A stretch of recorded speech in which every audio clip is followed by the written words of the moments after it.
All right. For me, at this point, today is Friday. Just finished taking everything off. I am down to maybe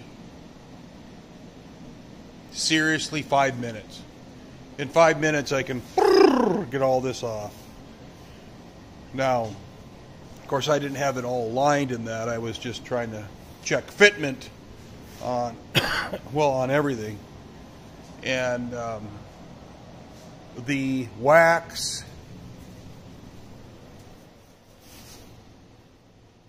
for the gel coat came after much delay.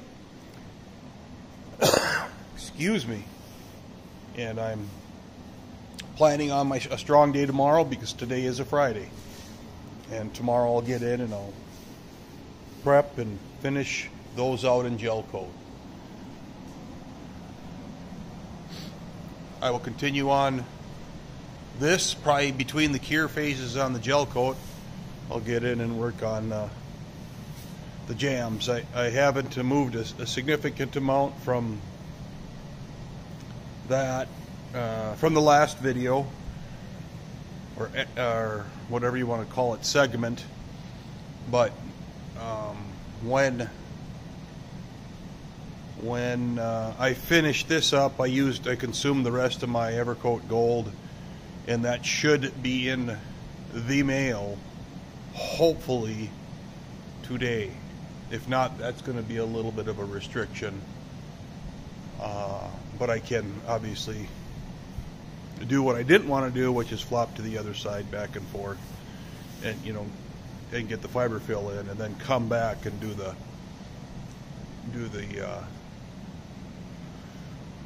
regular filler, the finishing filler. So it's going good though. I am happy. I am very happy with how it's moving forward. Okay, guys. Good day, everyone.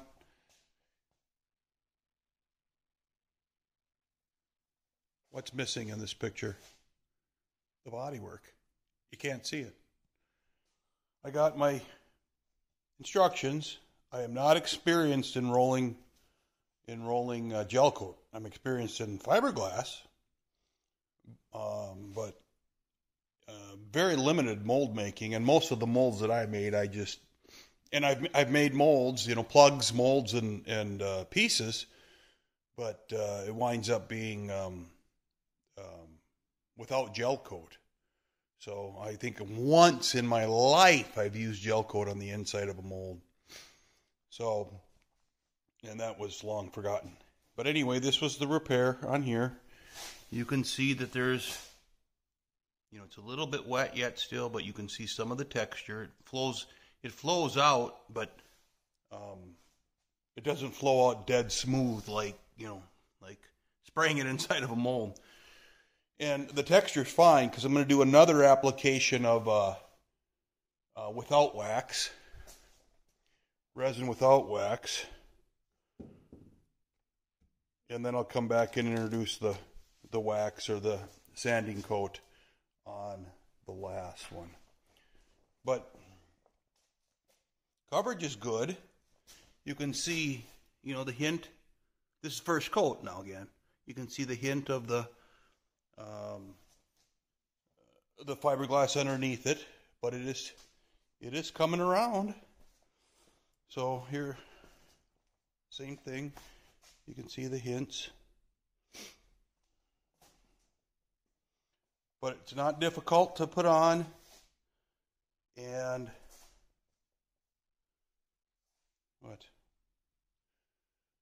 we're making progress. So now I'm going to wait for about a half an hour, and we will go from there. I'll keep you posted, okay? Hey guys, I thought a lot about, showing you the second coat and so on and so forth all the way through this process. But the reality is all you would see on video is white. I mean,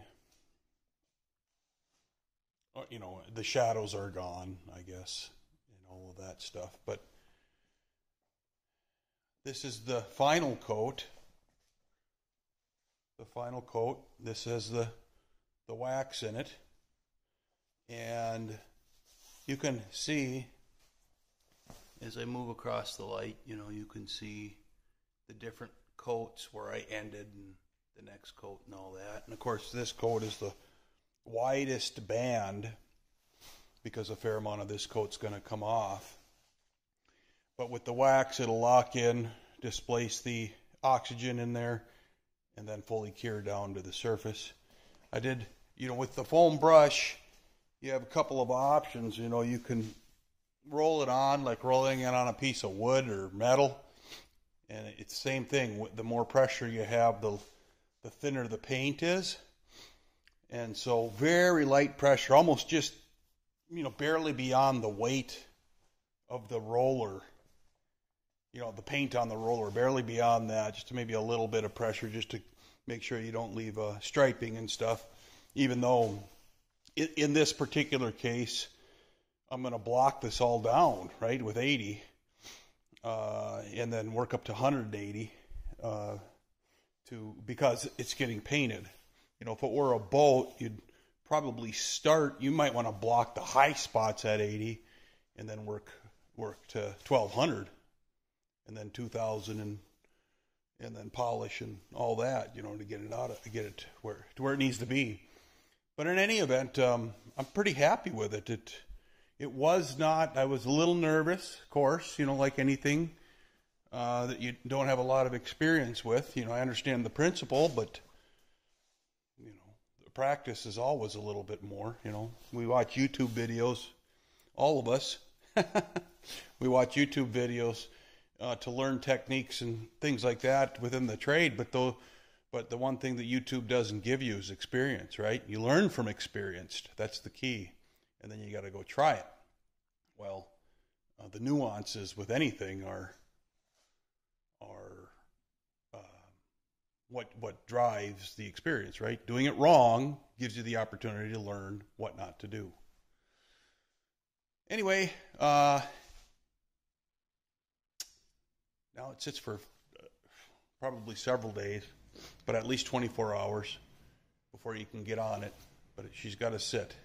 So later. Okay, I got one. Just thinking about this. As I'm working on this project car, I get to thinking, is it 50-year-old people that get into this mindset where they start thinking about where they're going, what they're doing, whether they're where they want it to be, or whether they can go after more. And you start to think that's probably the midlife crisis, right? But one thing that I've noticed is I think about what I think about. And what I mean by that is I look at myself and the things that I'm doing each and every day, and I think about the next thing or the next plan as it relates to the thing that I'm doing. So where am I going to take this? What am I going to do? And I don't know that it's necessarily forward thinking or anything like that. It's just kind of like daydreaming about where you want to take whatever it is you want to do. So I never look at a project as, okay, I'm done. Oh, I'm finally done with this step. And then I go into a vacuum and a void and you know, with my shiny thing syndrome, go look for something else to do. I mean, I do that, but the fact of the matter is that I spend hours, days, driving time, sleeping time, or bedtime thinking about what the next thing could be as it relates to that will occur in the future, because I'm not even close to going there yet. And it's not just projects, but it's just life. And I don't know, let me know if you guys go through a process like this, and let me know if you even understand what I'm saying. But I think about what I think about.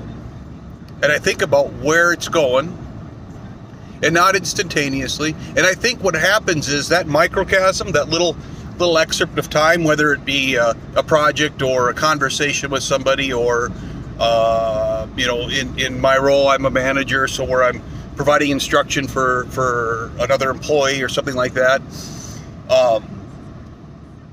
You always got to kind of consider what they're going to do with that information, or what you're going to do with that information.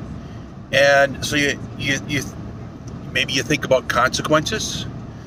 Maybe you think about the variable potential outcomes. I don't know. I do. And then you try to set up the framework or the plan to get to the end. So you always, I've said this before, begin with the end in mind. A lot of guys, I mentioned this in a video a long time ago, a lot of guys do a sketch, right? And that's good. That's good. It keeps them on a journey. But that's static and it's fixed, and it's not that you can't bend and shape and mold around it. But I think in my world, creativity is relative to that certain element that you're going after, and the end result should not be in its entirety understood as you move on that journey toward it. Now, physics, where things are, the relationships that you're involved with, those kinds of things influence the future, but they should never wreck it. They should be part of the outcome. So when it comes to car projects, I begin with the end in mind. I want a hot rod. I want a street machine. I want a whatever, pro stock. I think about what it is that I want. On my current build, it's a hot rod. I want a 1930s hot rod that has 2020-ish features, okay, or late model features. So I'm going to have late model features. I'm going to have electronics. I'm going to have those kinds of things. But in a hot rod, in a well-articulated, what I consider a well-articulated classic hot rod, but I don't have a specific color. I don't have a specific wheel. I don't have a specific, those kinds of things don't exist for me yet. And they will come when they come. So anyway, I got to get to work, and I'm almost there. So have a good one, guys.